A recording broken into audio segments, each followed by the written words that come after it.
Queridos amigos, sejam bem-vindos a mais um vídeo no canal Poptopia. Eu sou Daniel e no vídeo de hoje nós vamos ver como está ficando a coleção clássica Marvel do volume 1 ao 8. O canal Poptopia precisa de você. Se você consome os nossos vídeos e gosta do conteúdo, não deixe de se inscrever. Mais detalhes sobre essa coleção fantástica depois da vinheta.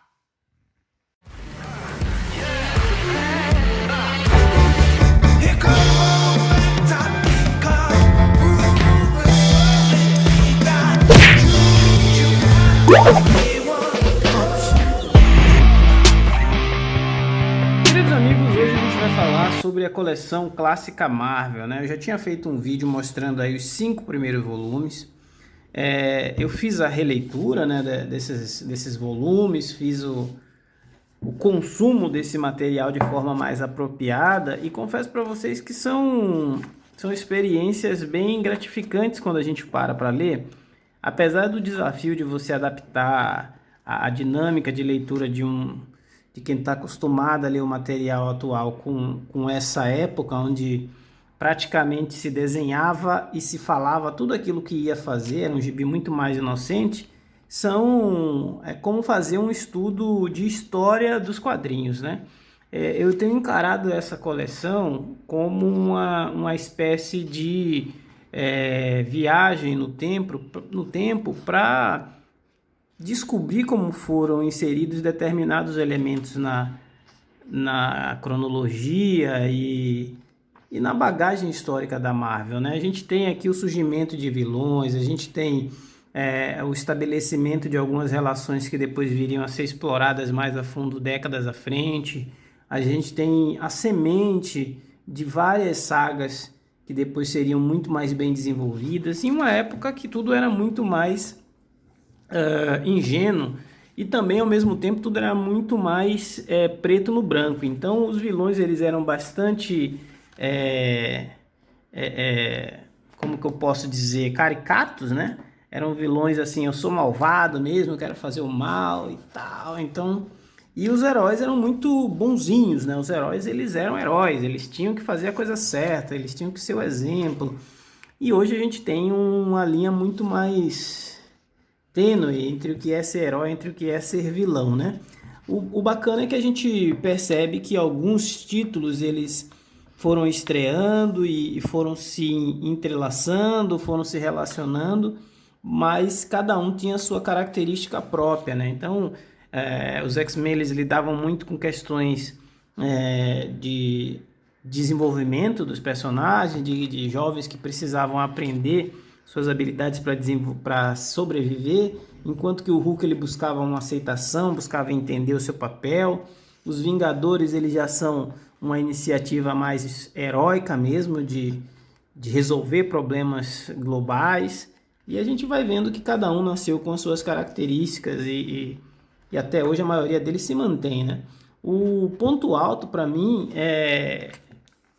como colecionador é ter acesso e fazer o resgate de algumas histórias que tinham caído no limbo. Então, por exemplo, as histórias do Stan Lee com Jack Kirby aqui na edição 7 dessa coleção que é dedicada ao Capitão América eram inéditas para mim.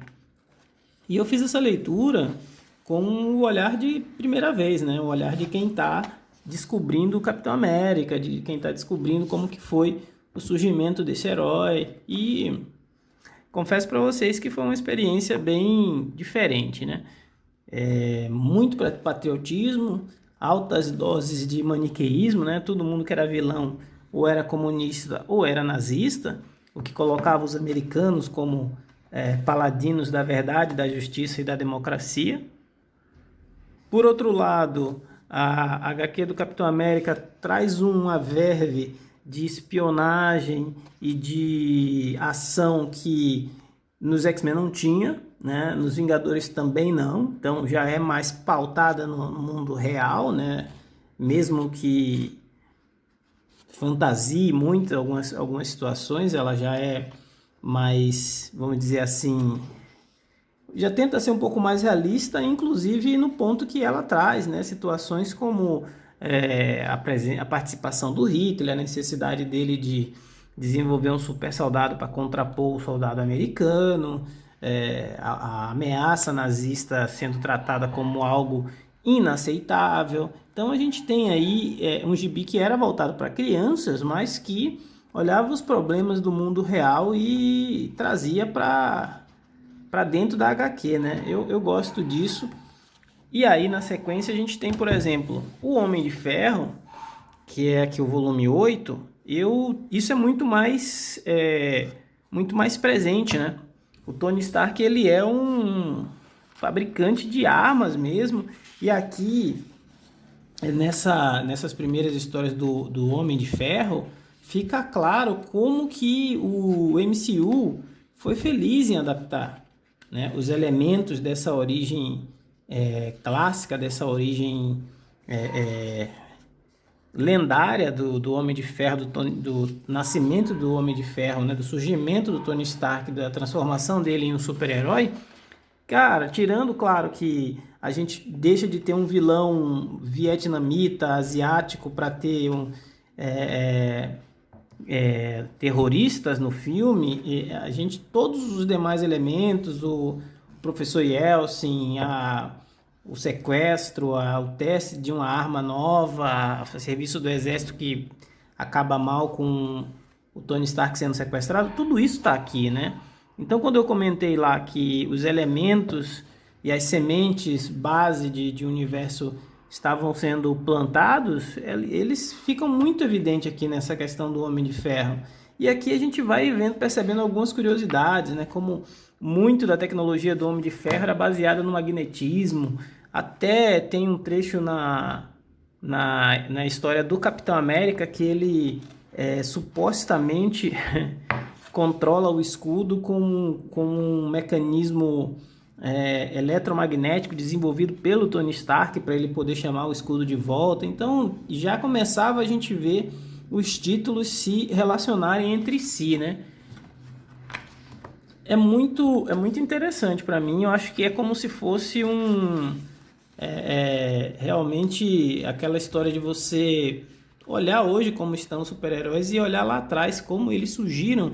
Mas essa volta ao passado, ela requer uma leitura menos pretensiosa de quem está hoje lendo, né? Os roteiros do Larry Lieber para o Homem de Ferro, com desenhos tanto do Don Heck quanto do Jack Kirby, já era um diferencial para a época, mas por mais que o Kirby seja extremamente artístico, eu ainda prefiro a parte aqui do John Heck, e ela está muito à frente do seu tempo. Parece que foi uma HQ desenhada esse ano, sabe? Não é atemporal a arte dele. Tanto é que no número 6, que é o número dedicado aqui ao Demolidor, a gente tem aí essa arte também do Bill Everett, essa da origem do Demolidor, e depois mais para frente, eu acho que é a partir da história 3, a gente tem aqui, inclusive eu achei bacana, o Joey Orlando, na verdade, achei bacana a participação do Electro, né, que já tinha aparecido nas histórias do Homem-Aranha, e também o Quarteto Fantástico vindo a contratar os serviços, especialmente o Ben Green, do Matt Murdock. E o Matt, ele já tinha aquela coisa de ser o cara bonitão, de ser o cara descolado, muita coisa que a gente vê ainda hoje nas HQs do Demolidor, como por exemplo o Coruja, né, que foi peça fundamental na passagem do Brian Michael Bendis, já estava presente nessas primeiras histórias, né?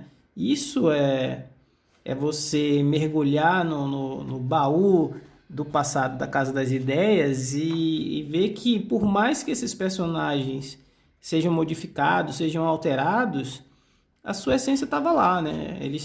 A história do Demolidor é muito, muito mais autocontida na realidade do mundo do crime e da luta contra a máfia, da luta contra as desigualdades e a injustiça no bairro onde ele atua. Já é diferente do que foi mostrado no Quarteto Fantástico, já é diferente do que foi mostrado no Capitão América e no Hulk. Bom, eu acho que é uma coleção que vale muito a pena. Eu tô comprando aqui as edições e lido as edições e tenho ficado feliz com o resultado. Eu queria ouvir de vocês, ler aí os comentários que vocês possam deixar no vídeo, se vocês estão acompanhando essa coleção e fazendo. Essa semana eu postei uma foto no Dois Quadrinhos, no grupo de Facebook do Dois Quadrinhos, sobre essa lombada. E eu comentei, algumas pessoas parecem que acham errado quando a gente comenta que falta muitas vezes por parte da editora um capricho, né? Uns detalhezinhos de ter uma lombada um pouco mais alinhada e tudo mais. Só que a gente reclamar do formato de um gibi, a gente reclamar do acabamento do gibi, não significa que você está valorizando o acabamento e não está consumindo a história, né? Tem alguns números que funciona perfeitamente bem. Em outros você vê que a capa vaza, né? Em outros você vê que a lombada não está alinhada. Então a gente tem realmente aí, a gente percebe que tem uma falta de capricho por parte da editora para deixar isso aqui com um acabamento adequado, né? Um acabamento que a gente coloque na estante e diga assim, nossa, olha que coleção bonita. Não está ficando feio, está ficando bem bonita, está ficando bem interessante. Eu estou gostando demais, o layout dessas histórias, dessas edições é bem legal, mas poderia ter aí um acabamento um pouquinho melhor, né, dona Panini? Bom, queridos, como eu sempre digo, falar de gibi é sempre bom, né? Eu estou aqui para conversar com vocês como colecionador, de colecionador para colecionador. Agora eu queria que vocês deixassem aí seus comentários, falassem se essa coleção está do agrado de vocês, qual a melhor edição que vocês leram até agora. Na minha opinião, uma das melhores foi a do Homem de Ferro e gosto também bastante da do X-Men. Forte abraço e até a próxima!